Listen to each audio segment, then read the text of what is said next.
this evening. Give us the thoughts of how you're feeling, how you performed. Man, that was awesome.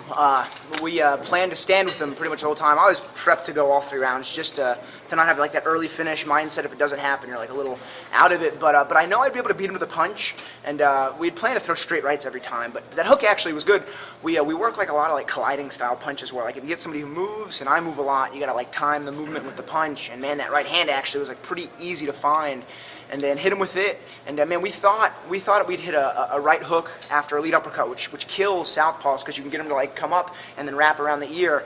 And I thought I would drop him with that, but he was dropped, and then he kind of shot in, but his hands weren't really like there. And man, that guillotine, that's my #1 submission, like by far. It's almost like a bad habit because I give up top position. Well, I was going to ask, you talked about the decision to go to that because, I mean, obviously if it works out perfectly. If it doesn't, now you're on bottom. Yeah, and I've always thought, like, if I hurt a guy, don't try to sub him, try to get the knockout. Because if you guys don't know, just getting a knockout in the octagon is like my life goal. That's just like the one thing that I want to achieve in my life before I'm either out of the UFC or dead. And man, still haven't quite got it, but a finish was the next best thing. So I got that finish. It was my favorite submission. I'm a jiu-jitsu teacher too, so that helps to, get a sub on the world's biggest martial arts stage. So man, I'm super happy with the performance. And man, Sean Shelby, thank you for making this fight happen. I had a fight drop out in November, and then in January, and I had an opponent for this card that dropped out because of visa issues, and thankfully Berkman, the Warriors, he took the fight. Sean Shelby made it happen. That was awesome. I was very grateful for that because I was training for like 4 months.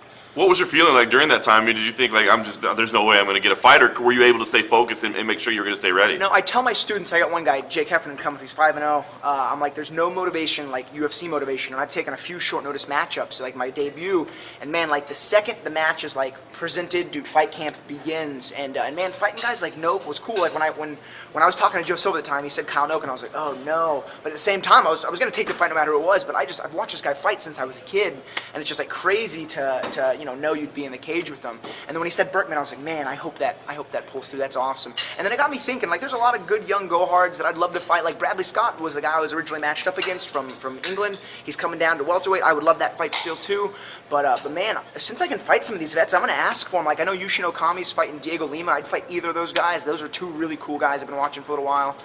So you're not worried at all about people saying, like, why are you calling out the old guys? Like, cut them some slack. No, man, those guys are like my heroes. And how often do you get to fight your heroes? Almost never. So I mean, I'm super excited to see what kind of what matches can be made. Very cool. Knowing you're such a big Berkman fan and knowing where he's at in his career, do you think the decision to go for the guillotine was kind of like, man, I could probably end this dude, but I'm gonna sort of, because it seemed like you didn't want to hurt him at the end of the fight, like when you guys were on your knees at the end of the fight. You know what? I thought about that. It's weird. Like, I got a knockout in Legacy a while back, and I knocked the guy out, and I knew he was knocked out, but I wanted to make sure the fight was, like, mine and finished, so I kept hitting him. But no, on this one, I felt bad, man. They announced the match, and I was like, yes, I'm gonna get some fight rep, because I'm fighting such a tough dude. And dude, the fans, I'm a fan, I'm one of them, we're brutal. And, like, everyone was like, Berkman's old, he should retire. I'm like, dude, give this man who dedicated his life to martial arts and put on some great shows some respect. So, I mean, yeah, to answer your question, I didn't really want to hurt him, but I definitely wanted to finish him. Like, no one has a stronger mind than a fight than myself. I am willing to die out there to get a finish or to put on a good fight, man. This is what I live for. What were you thinking about knowing like the losing streak that he's been on and, coming into this fight? So I'm off of a 2-fight, I guess technically, I'm off a 2-fight losing streak myself, and man, that just motivates me to fight and win harder. There was like no nerves. So like when I fought Nico in Houston, it sucked getting finished.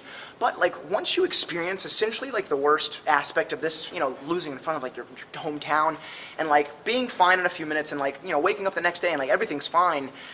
There's a lot to lose, kind of like financially and record-wise, but like personally, it's something you can easily come back from. So like it sucks to lose for the undefeated guys, stay undefeated, but a loss does help you kind of accept what we're putting ourselves in for. And it's like Luke Rockhold just fought and lost, and he's one of the best. But I mean, that's part of the game. Well, you mentioned you were on a 2-fight losing streak. Was there any pressure because 3-fight losing streaks, typically don't last? Yeah, UFC's brutal with their cuts, man. And again, like this is a dream. I still don't know how I'm fighting here, man. It's just still so surreal and awesome. I'm gonna do everything in my power to stay with this company.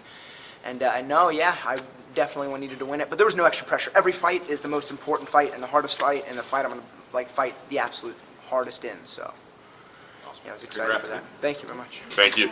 Thanks, guys.